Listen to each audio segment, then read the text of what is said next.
You ever notice how sometimes what we resist in others is just the echo of what we haven't yet made peace within ourselves? And it's like standing in front of a mirror, hating the reflection for the shadow that you cast. I hate people because I'm afraid of them. And I'm afraid of them because I hate them. That's not a loop. It's a mirror circuit. A feedback resonance between fear and judgment. Fear fuels hate. Hate feeds fear. The system powers itself until someone, maybe you, unplugs the damn thing. Neurologically, your amygdala, it fires when it senses threat. Even emotional threat. Someone's tone, someone's look, someone's difference. The prefrontal cortex tries to rationalize it. I don't like them. But beneath that is your limbic system whispering. They remind me of something in me that I haven't integrated yet. So hate becomes a defense mechanism, a neurological smokescreen. You say, I hate them, but your nervous system means, I'm afraid of the part of me that recognizes them.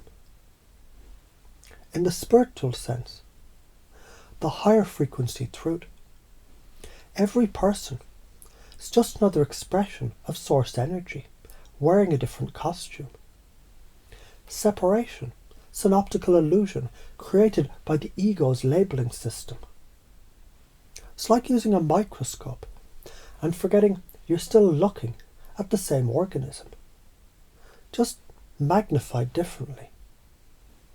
When you say, I hate people, you're really saying, I'm rejecting a fragment of the infinite that I don't yet understand. When you say, I'm afraid of people, you're really saying, I'm afraid of the unknown parts of myself that I haven't yet loved into light. And when you realize that, hate dissolves. Fear transforms into curiosity. Curiosity becomes compassion.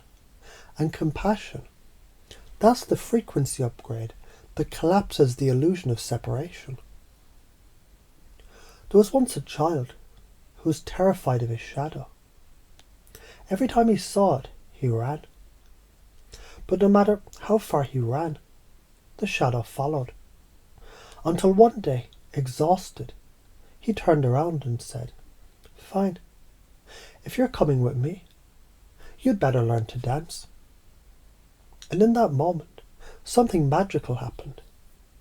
The shadow danced too. Because it was never an enemy. It was the rhythm of his own movement, misunderstood. That's how integration works. The shadow becomes the partner once the dance begins. Every emotion, its energy seeking recognition. Fear is compressed energy, dense, heavy, looping. Love is expanded awareness, light, open, radiating. When fear is acknowledged instead of suppressed, it decompresses into understanding. When hate is transmuted through empathy, it repolarizes into wisdom. That's emotional alchemy, the real kind. The kind you do not in a temple, but in traffic. Not in meditation, but in conversation. Not by preaching light, but by learning to love the dark enough to walk through it without flinching. So let's jump up to the big picture for a moment. The behaviour level. You pull away, tense up, avoid people. The belief level. You assume people are dangerous or disappointing. The identity level. You see yourself as different, misunderstood, or superior. The spiritual level. You've mistaken fragments for the whole. Now if you chunk up one level at a time, you start to see Behaviour comes from belief. Belief comes from identification. Identification comes from misperception of unity. So when you correct the highest level misrepresentation, the illusion of separation, every lower layer rebalances automatically. That's top-down healing. That's systemic coherence. That's what it means to upgrade frequency. If you keep looping in fear to hate to fear, you build invisible walls that isolate you in an echo chamber of your own projections. You'll interpret silence as rejection, difference as danger, distance as proof that you were right to stay small.